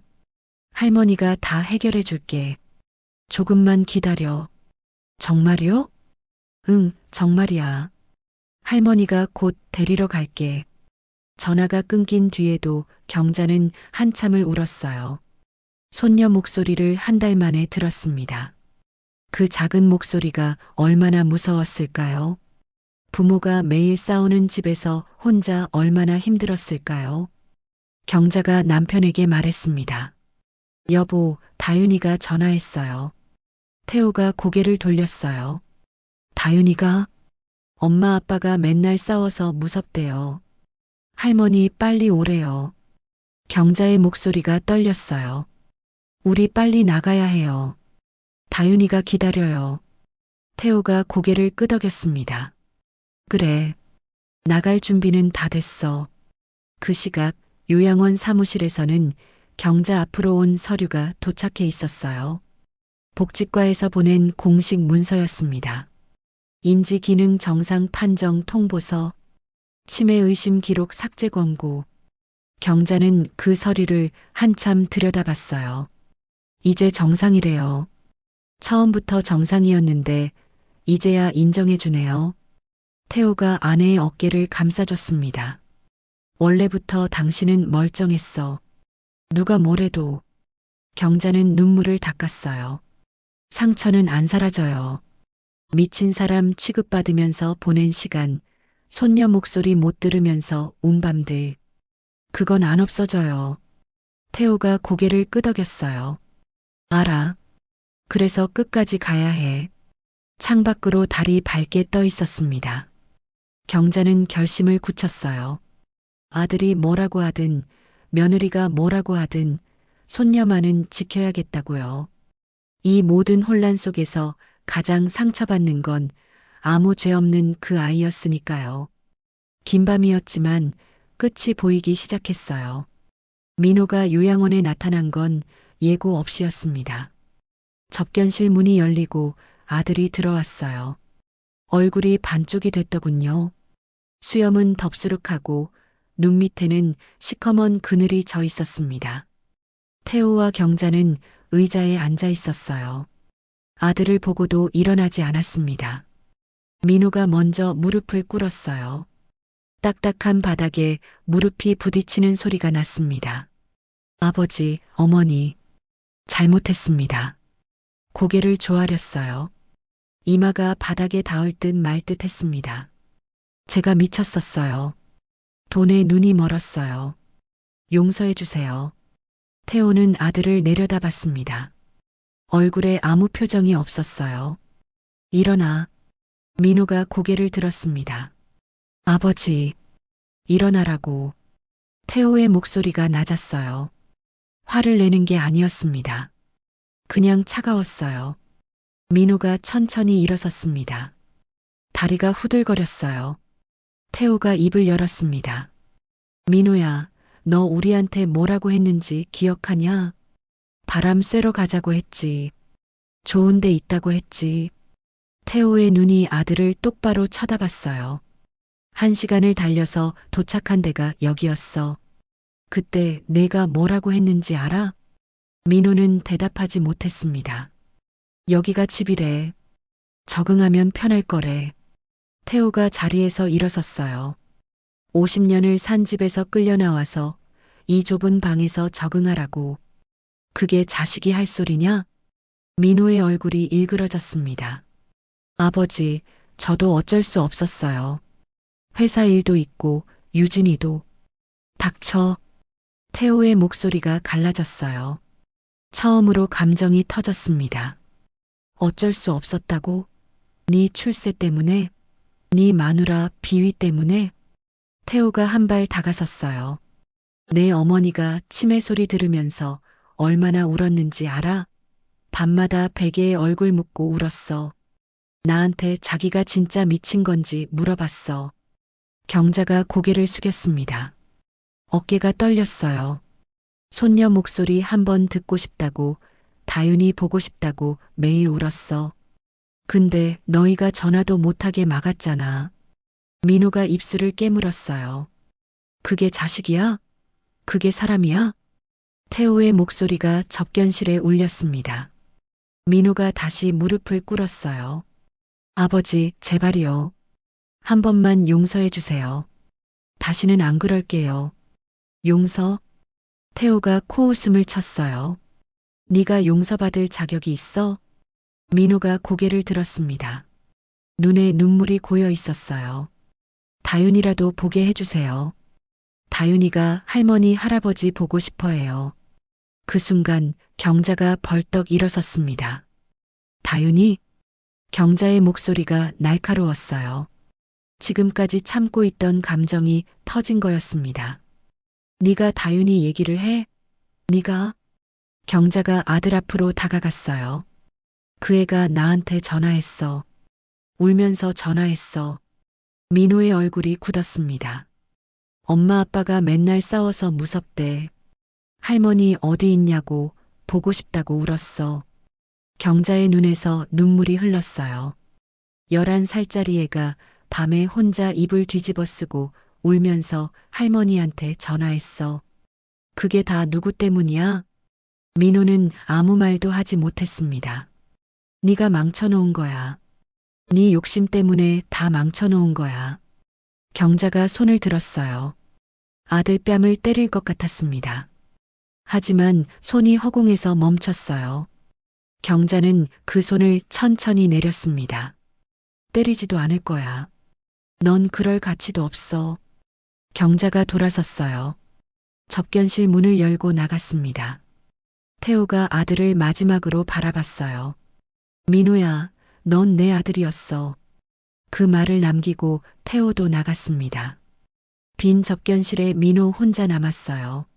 무릎 꿇은 채로 한참을 움직이지 못했습니다. 그날 밤 강도연 변호사가 요양원을 찾아왔습니다. 태호는 낡은 가죽 손가방을 열었어요. 안에서 두꺼운 장부와 인감도장을 꺼냈습니다. 변호사님, 여기 있습니다. 강 변호사가 받아들었어요. 이게 진짜 인감이시죠? 네, 50년 동안 제가 갖고 있었어요. 아들한테 준 적 없습니다. 강 변호사가 장부를 펼쳤어요. 빼곡한 글씨가 보였습니다. 재산 내역, 계약서 사본, 날짜별 기록. 이걸 왜 이제야 내셨어요? 진작 내셨으면 더 빨리 끝났을 텐데. 태호가 창밖을 바라봤어요. 때를 기다렸어요.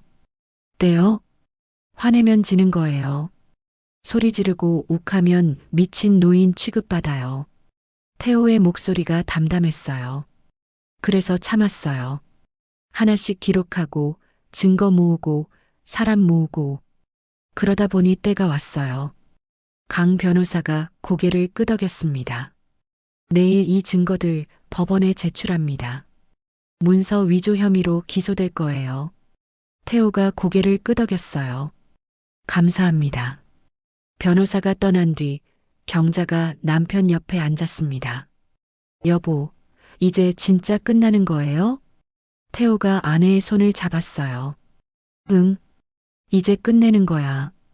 경자가 남편에게 기대며 말했어요. 다윤이 데리러 갈 수 있는 거예요? 그래. 곧 데리러 갈 수 있어. 창밖으로 별이 떠 있었습니다. 긴긴 겨울밤이 지나가고 있었어요. 내일이면 모든 게 끝날 거였습니다. 그리고 새로운 시작이 올 거였어요. 2026년 1월 15일 법원 앞 기자들이 카메라를 들고 몰려 있었습니다. 플래시가 터지고 마이크가 쏟아졌어요. 민호와 유진이 법원 계단을 내려오고 있었습니다. 두 사람 다 고개를 푹 숙이고 있었어요. 판결이 났습니다.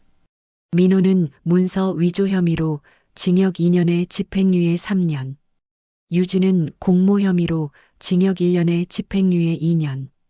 감옥에는 안 갔지만 인생은 끝장났어요. 민호는 회사에서 쫓겨났고 업계에서 완전히 매장됐습니다. 유진은 동네에서 손가락질 받는 신세가 됐죠. 그리고 또 하나. 두 사람은 이혼 소송 중이었습니다. 서로에게 책임을 떠넘기다가 결국 갈라서기로 한 거였어요. 기자가 마이크를 들이밀었어요. 피해자인 부모님께 한 말씀 없으세요? 민호는 대답하지 않았습니다. 그냥 고개를 숙인 채 차에 올라탔어요. 그날 오후 요양원 정문이 열렸습니다. 태호와 경자가 짐을 들고 나왔어요. 2달 만에 요양원을 나오는 거였습니다. 정문 앞에 검은색 승용차 한 대가 서 있었어요. 경호가 운전석에서 내렸습니다. 형님, 형수님, 오래 기다리셨습니다. 경호가 허리를 숙여 인사했어요. 태호가 경호의 어깨를 툭 쳤습니다. 고생했어. 자네 아니었으면 여기서 못 나왔을 거야. 무슨 말씀을요. 30년 전에 형님이 저 살려주셨잖아요. 경호가 트렁크를 열었어요. 태호가 낡은 가죽 손가방을 실었습니다. 50년 인생이 담긴 가방이었죠. 차가 출발했습니다. 요양원 건물이 100m에서 점점 멀어졌어요. 경자가 창밖을 바라보며 중얼거렸습니다. 다시는 안 올 거예요. 절대로. 태호가 아내의 손을 잡았어요.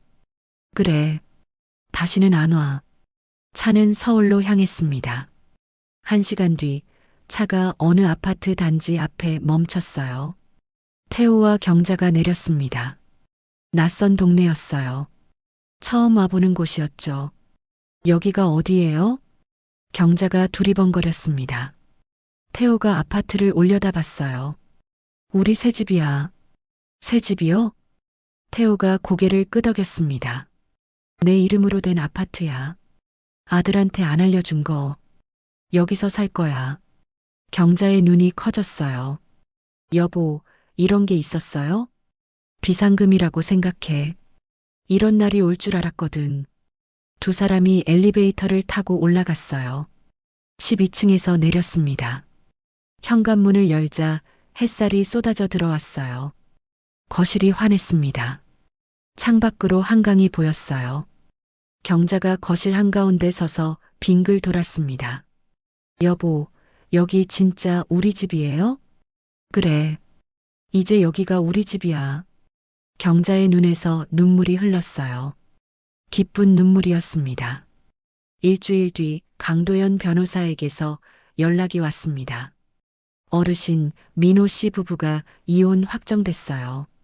태호는 말없이 들었습니다. 다윤이 양육권 문제가 있는데요. 민호 씨는 직장도 없고 혼자 키울 형편이 안 되고 유진 씨는 양육 포기 의사를 밝혔어요. 태호의 눈이 커졌어요. 그럼 다윤이는요? 민호 씨가 어르신들께 부탁하고 싶다고 했어요. 당분간 다윤이를 맡아주실 수 있냐고. 태호는 말을 잇지 못했습니다. 아들이 부모를 버렸는데 이제 와서 손녀를 맡아달라고. 화가 치밀었어요.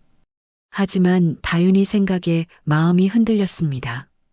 다윤이가 뭐래요? 할머니, 할아버지랑 살고 싶대요. 엄마, 아빠 싸우는 집에서 못 살겠대요. 태호는 눈을 감았어요. 한참을 생각했습니다. 알겠습니다. 데려오세요. 전화를 끊고 태호가 아내에게 말했어요. 경자 씨, 다윤이가 우리한테 온대.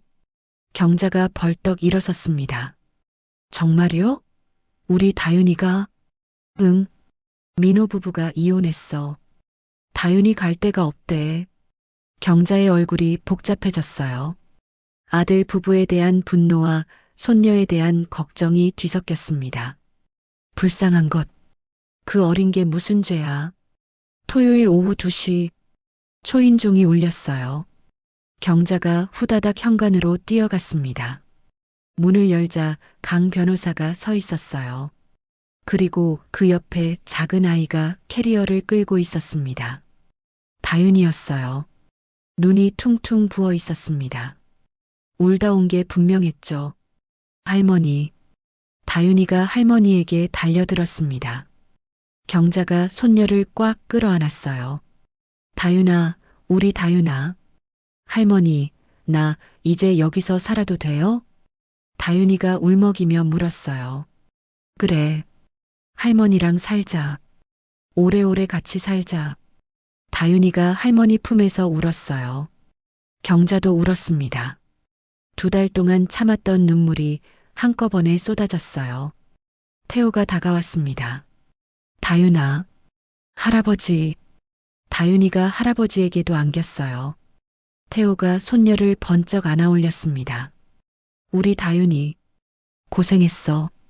이제 괜찮아. 할아버지, 나 무서웠어요. 엄마 아빠가 맨날 싸우고 나한테 소리 지르고 태호의 가슴이 찢어지는 것 같았어요. 이제 안 무서워. 할아버지 할머니가 지켜줄게. 다윤이가 할아버지 목을 꼭 껴안았습니다. 강 변호사가 조용히 서류를 내밀었어요. 임시 양육 위임 동의서예요. 민호 씨가 서명했어요. 당분간 어르신들이 다윤이를 돌봐주시는 거로 정리됐습니다. 태호가 서류를 받아들었어요. 감사합니다. 정말 감사합니다. 강 변호사가 떠난 뒤 다윤이가 거실을 두리번거렸어요. 할머니, 여기 할머니 집이에요? 그래, 할머니 새 집이야. 이제 다윤이 집이기도 해. 와, 진짜 예쁘다. 내 방도 있어요? 있지. 할머니가 다윤이 방 꾸며놨어. 다윤이가 환하게 웃었어요. 오랜만에 보는 웃음이었습니다. 저녁이 됐어요. 경자가 다윤이가 좋아하는 김치찌개를 끓였어요. 다윤이가 밥 2공기를 뚝딱 비웠습니다. 할머니 밥이 제일 맛있어요. 그래, 내일은 뭐 해줄까? 잡채요. 할머니 잡채. 그래, 잡채 해줄게. 다윤이가 배부르게 먹고 소파에서 스르르 잠들었어요. 경자가 이불을 덮어줬습니다. 태호와 경자는 거실에 나란히 앉아 손녀가 자는 모습을 바라봤어요. 경자가 남편에게 속삭였습니다. 여보, 우리 이제 어떻게 살아요? 태호가 아내의 손을 잡았습니다. 그냥 살면 돼.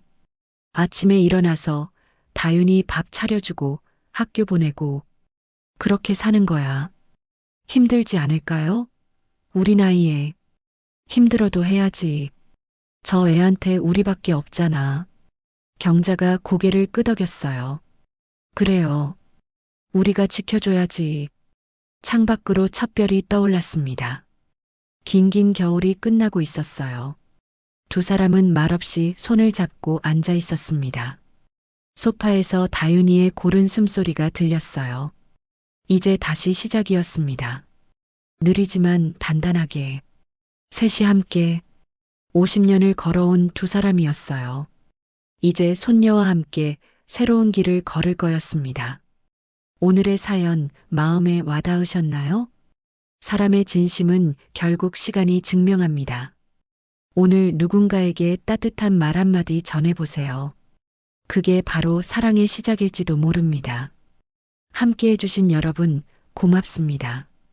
다음에도 더 많은 감동과 교훈이 담긴 황혼의 나그네로 다시 찾아뵙겠습니다.